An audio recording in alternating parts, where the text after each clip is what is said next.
Hello students, today I am going to teach you Beehive Chapter 4 Truly a Beautiful Mind. Truly Beautiful Mind is a biography of Albert Einstein. Let's talk about early life of Albert.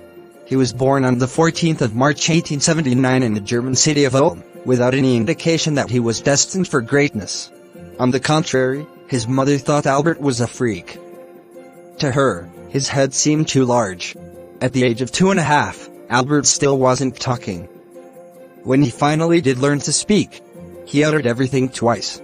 Albert did not know what to do with other children and his schoolmates called him Brother Boring, so he played by himself most of the time. He especially loved mechanical toys. When he saw his sister, first time he said, "Fine, but where are her wheels?" because he thought that she was a toy.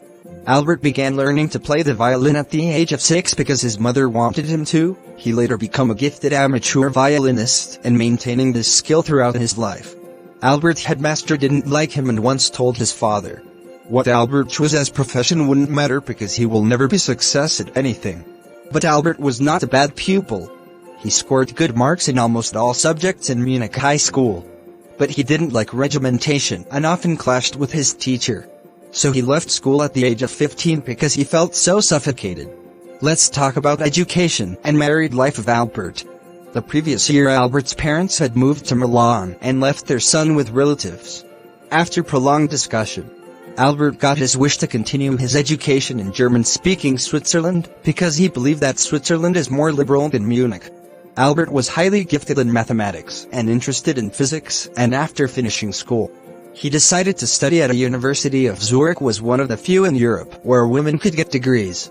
Albert liked Mileva married because they both are against Philistines.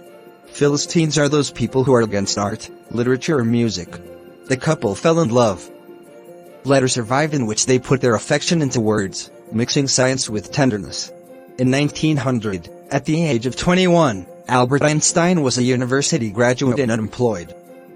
He worked as a teaching assistant, gave private lessons, and finally secured a job in 1902 as a technical expert in the patent office in Bern. Albert had wanted to marry Mileva Marek right after finishing his studies, but his mother was against it. She thought Mileva, who was 3 years older than her son, was too old for him. She was also bothered by Mileva's intelligence. His mother said that, "She is a book like you," and Albert put the wedding off. Two pair finally married in January 1903, and had 2 sons. But a few years later, the marriage faltered. Mileva, meanwhile, was losing her intellectual ambition and becoming an unhappy housewife. After years of constant fighting, the couple finally divorced in 1919, and Albert married his cousin Elsa the same year.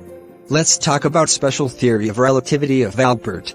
Albert make a secret desk drawer and call him Bureau of Theoretical Physics, and he assessed other people's inventions. Side by side, he continued developing his own ideas secretly. He published his special theory of relativity in 1905, according to which time and distance are not absolute.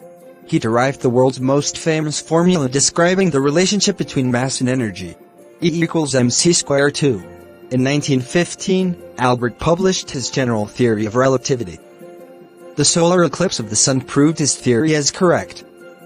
He became famous, as his work was considered a scientific revolution. For this and his other achievement, he received the Nobel Prize in Physics in 1921. Let's talk about peace and democracy work by Albert. When the Nazis came to power in Germany, Albert emigrated to the USA.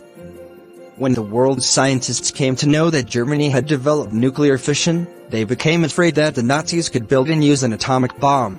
He was persuaded by a colleague to write to Franklin D. Roosevelt, President of the USA, that this development could cause large-scale devastation. This made the Americans develop their own atomic bomb and use it against Japan near the end of the Second World War.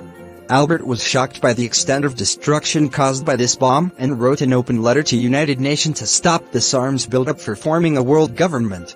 Albert continued campaigning for an end to the arms buildup and used his popularity to campaign for peace and democracy during the next 10 years, till his death in 1955.